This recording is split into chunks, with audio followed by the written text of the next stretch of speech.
ከ10 ዓመት በፊት ዓለም በዞምቢ ጥፋት ውስጥ አልፋለች። በአሁኑ ጊዜም ቢሆን ሁኔታው ምንም አልተሻሻለም እና ዞምቢዎቹ ወደ ተለያዩ አይነቶችም ተለውጠዋል። ደደቦቹ ዞምቢዎች ሆመርስ የሚባሉ ሲሆን እነሱ ዘገምተኛ ናቸው እና እንደ ምላሳቸውን በበረዶ ላይ እንዲጣበቅ ማድረግ ያሉ የሞኝ ነገሮችን ያደርጋሉ። ስለዚህ እነሱን መግደልም በጣም ቀላል ነው። ብልህ የሆኑት ዞምቢዎች ደግሞ ሃውኪንስ ናቸው።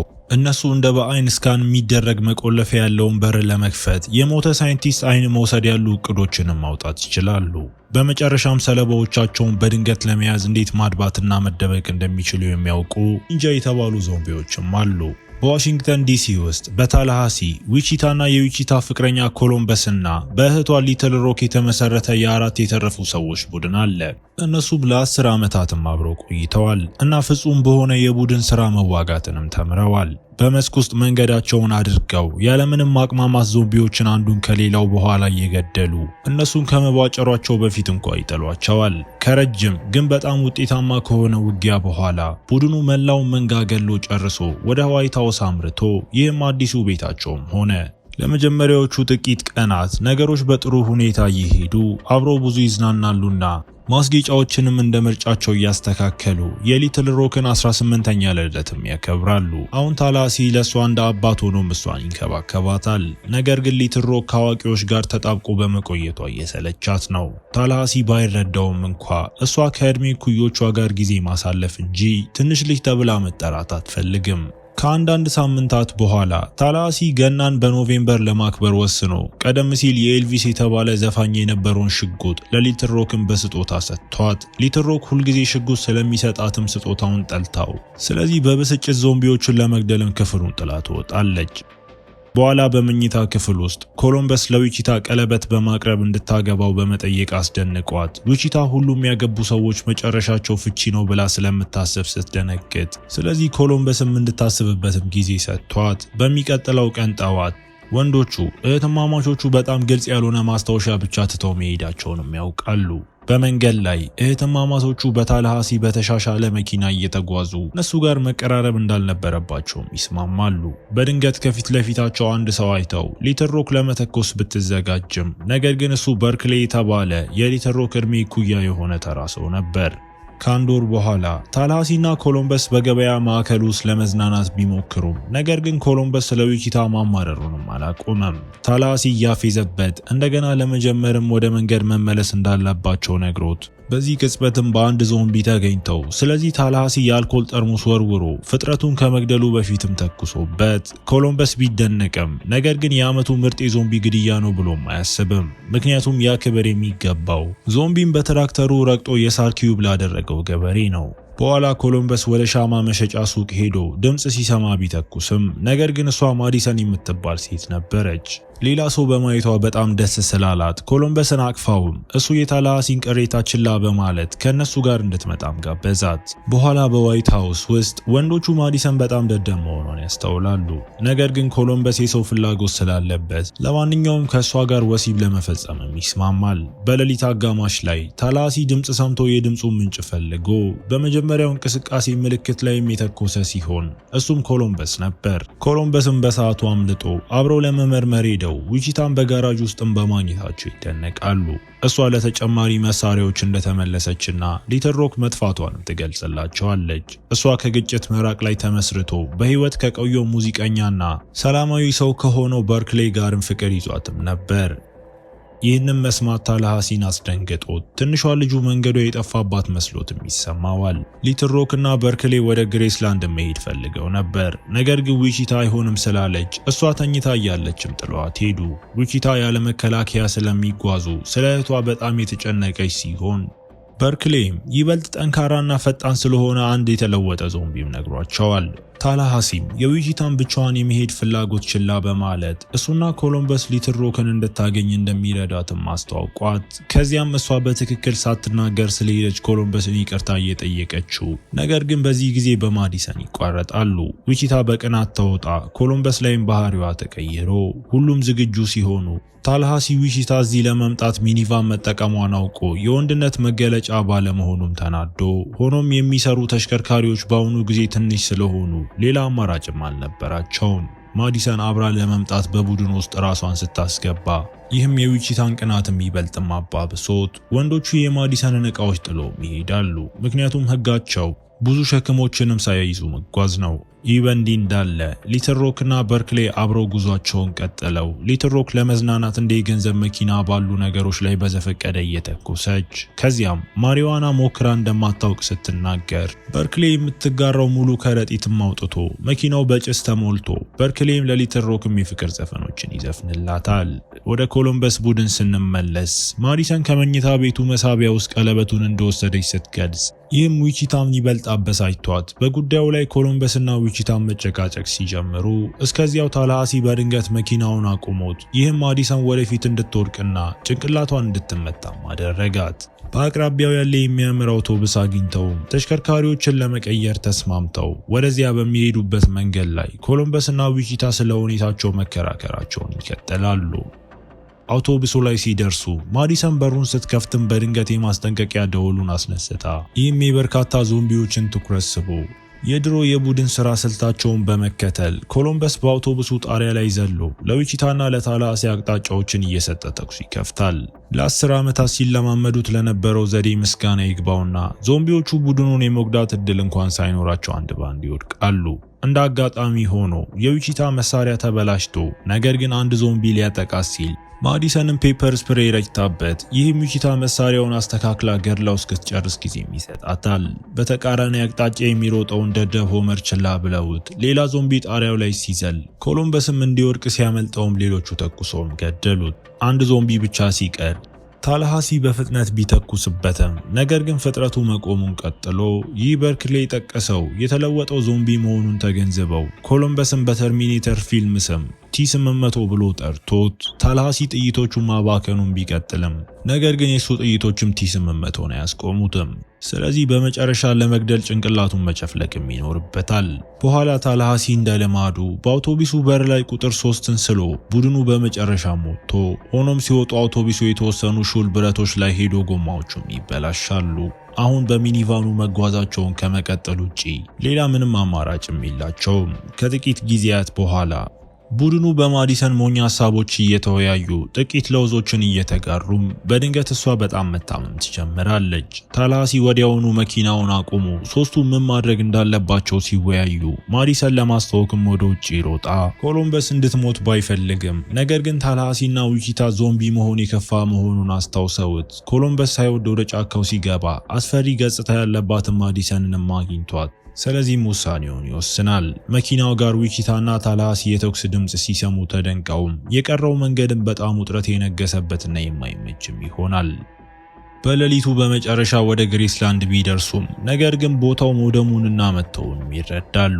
ተስፋ በመቁረጥ ሶስቱ ቀጣይ እርምጃቸውን እያሰቡ መንዳታቸውን ቀጥለው በዚህ ቅጽበት ሃውንድ ዶግ ሆቴል ላይ ደርሰው የታላሃሲን የድሮ መኪና በመግቢያው ላይ አይተውም። ስለዚህ እነሱ በፍጥነት ወደ ውስጥ ሮጠው ዊቺታ ሊትል ሮክን ስትፈልግ ታላሃሲ በሁሉም የኤልቪስ መታሰቢያዎችም ተደስቶ ጫማዎቹንም እንኳ ያደርጋቸዋል። ከዚያም በፒያኖ ላይ ተቀምጦ እየተጫወተ እያለ በድንገት በሽጉጥ በምትጠብቀው ኔቫዳ በተባለች ሴትም ይመታል።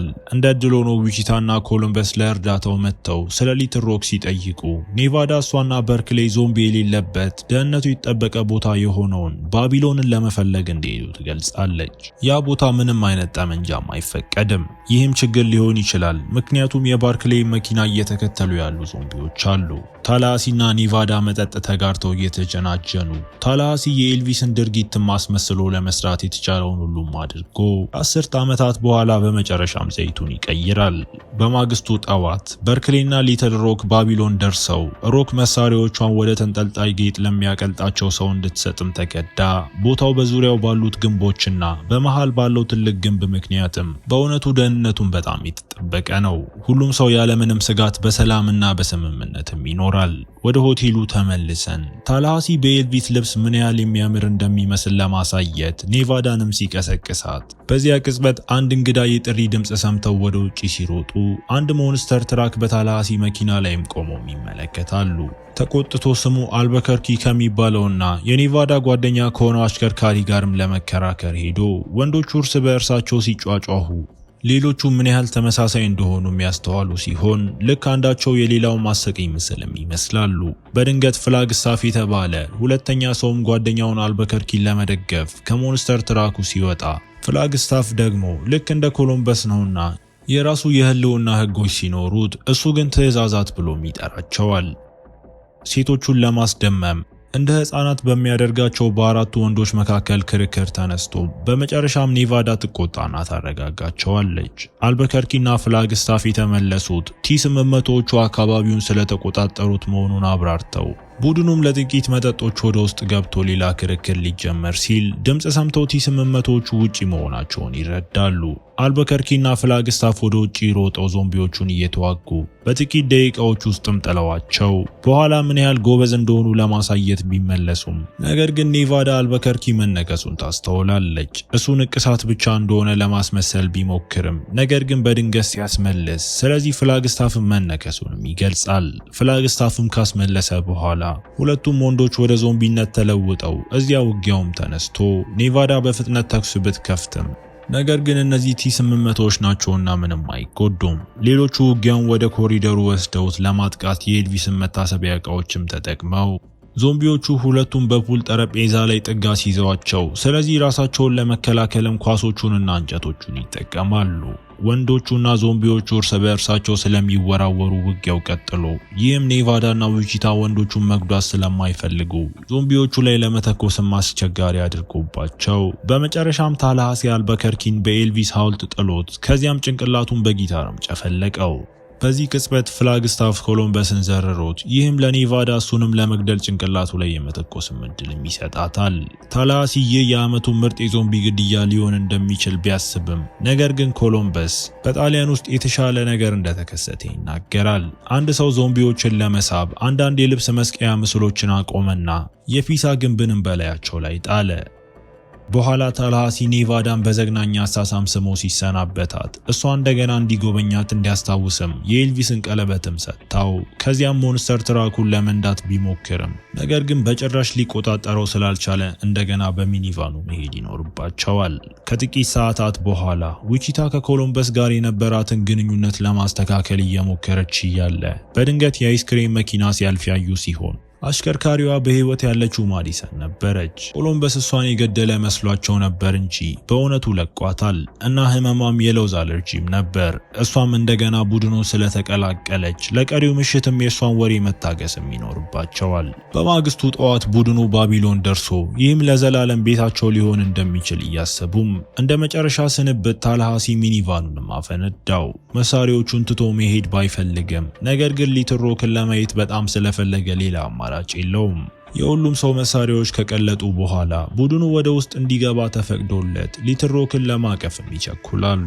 እሷ ስለሄደች ይቅርታ ጠይቃቸው ነገር ግን ይህ ቦታ ለነሱ በጣም ሰላማዊ ስለሆነ እዚህ እንደማይስማማቸውም ትነግራቸዋለች። በመጨረሻም ትንሿ ልጁ አዋቂ መሆኗን የተረዳው ታላሃሲ ወደ መንገድ ለመመለስና ሌላ ቦታ እንደገና ህይወቱን ለመጀመርም ይወስናል። በኋላ በዚያኑ ምሽት ታላሃሲ በጭነት መኪና እየነዳ እያለ በድንገት አንድ ዞምቢ ገጭቶ ፍጥረቱን በቀላሉ ሲቆም ይህም ቲ800 መሆኑንም ያሳያል። በሚያስደነግጥ ሁኔታ ወደ ባቢሎን የሚሮጡ ትልቅ የነሱ መንጋ አለ። ታላሃሲ ወዲያውኑ በከፍተኛ ፍጥነት ተመልሶ ነርቶ ሙዚቃውንና ርችቱን እንዲያቆሙ በማድረግ ለሁሉም ሰው ስለ ዞምቢዎቹ ማስጠንቀቋቸው ባርክሌ በቁም ነገር አይመለከተውምና ሊትሮክም ተቆጥተው እዚያም አንድ መሳሪያም አልነበረም። ስለዚህ ታላሃሲ የግንቡን ባዮዲዚል በመጠቀም ሌላ እቅድም አውጥቶ ሁሉም ሰው አንድ ላይ ትልቅ ቦምብ ለመስራት ተባብረው ነዋሪዎቹ ጋሻ እንዴት እንደሚይዙን በፍጥነት ይሰለጥናሉ። በመጨረሻም አንድ ግንብ አፍርሰው የዞምቢዎቹን ትኩረት ለመሳብ ርችት ያለው መሳሪያ አቁመው ፍጥረታቱ መግባት ሲጀምሩ ቡድኑ ወደ ደህና ቦታ ከመሮጡ በፊት መሬቱ ላይ እሳት ለኩሰው ነበልባሉ ብዙም ሳይቆይ ትልቅ ፍንዳታ አስከትሎም ይህም ሁሉንም ዞምቢዎች በአንድ ትልቅ ፍንዳታ ይገላል። እንደ አጋጣሚ ሆኖ ሁለተኛ መንጋ እየመጣ ሲሆን ቡድኑ በአካፋ መዋጋትም ይኖርበታል። ጥቂቶቹን መግደል ቢችልም ነገር ግን ውጊያው ለመቀጠልም ጠላቶቹ በጣም ብዙ ናቸውና ለረጅም ጊዜ መቋቋምም አይችሉም። ታላሃሲ ይህ መጨረሻው መሆኑን አስታውቆ ለመሰናበትም እወድሃለሁ እወድሻለሁ እየተባባሉ ይጠቃቀፋሉ። በድንገት የጥሪ ድምጽ ሰምተው ኔቫዳ በሞንስተር ትራኩ መታም ቡድኑንም አድና ከዚያም ዞምቢዎቹን በትልልቅ ጎማዎች ስር ለመጨፍለቅ እንደ እብድ መንዳትም ትጀምራለች። ተሽከርካሪው እንደ ዞምቢ አውሎ ንፋስ በክብ መዞር ጀምሮ ከዚያም ግንቡ ላይ ወጥቶ እንዲገለበጥና ተጨማሪ ዞምቢዎች ላይ እንዲያርፍ አድርጋ ከሌላ ፈጣን ሩጫ በኋላ መኪናው በመጨረሻ የወደቀ ሲሆን ቡድኑ ወደ ግንቡ ለመድረስ መሮጥ ይኖርበታል። መንገዱ በዞምቢዎች ተዘግቶ አግኝተውት፣ ነገር ግን እንደ እድል ሆኖ ማዲሰን እና በርክሌ እነሱን ለመግደልም ነገሮችን መወርወር ይጀምራሉ።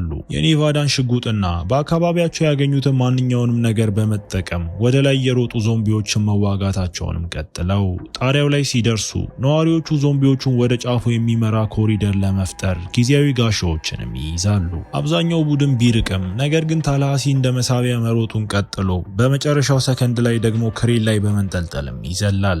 ዞምቢዎቹ መሮጣቸውን ሲቀጥሉም ወደ ታች እየወደቁ ታላሃሲንም ለመጣል ቢሞክሩም ነገር ግን አይሳካላቸውም። ኮሎምበስም ይህ የክፍለ ዘመኑ ምርጥ የዞምቢ ግድያ እንደሆነም ይናገራል። የታላሃሲን እግር ለመያዝ የቻሉ ሁለት የመጨረሻ ዞምቢዎች አሉና ሌሎቹ እንዴት እንደሚረዱትም አያውቁም። ስለዚህ ሊትል ሮክ በድንገትም ተኩሳባቸው የታላሃሲ የገና ስጦታ ሁል ጊዜ ከእሷ ጋር እንደነበር ተረጋግጦም ሁሉም ዞምቢዎች በመጨረሻ ሲሞቱ ቡድኑ ሰልፍ ሰርቶ ታላሃሲንም አድኖት እሱና ሊትል ሮክም ሲታረቁ ዊቺታ ለኮሎምበስ ጥያቄ እሺ ብለው እሱ ቀለበቱን ጣቷ ላይ ያደርግላታል።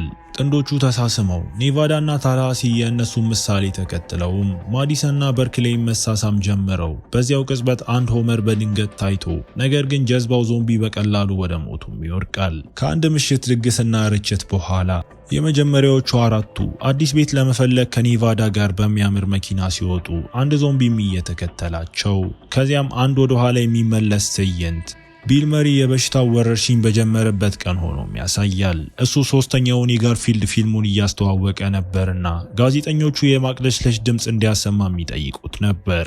በድንገት አንዲት ጋዜጠኛ አስመልሳ በፍጥነት ወደ ዞምቢነትም ተለውጣ አንዲት ረዳት ፈርታ ብትሮጥም ነገር ግን ቢል በእርጋታ ቆይቶ ዞምቢዋን በወንበርም ይገላታል። ሲወጣ በሎቢ ውስጥ ብዙ ዞምቢዎችን አግኝቶም ነገር ግን አሁንም እሱ ሳይደነግጥ ሰኞ ቀንን እንደሚጠላ እየተናገረ በወንበሩና በሚያገኘው ማንኛውም ነገር ፍጥረታቱን እየተዋጋ ቀስ በቀስ መንገዱን ወደ ውጪ ሲያደርግ እያሳየን ፊልሙ እዚህ ጋር ይጠናቀቃል። እስከ መጨረሻው አብራችሁኝ ስለነበራችሁ አመሰግናለሁ። ቻናሉን ሰብስክራይብ በማድረግ ተቀላቀሉኝ። በቀጣይ ቪዲዮ እስክንገናኝ መልካም ጊዜ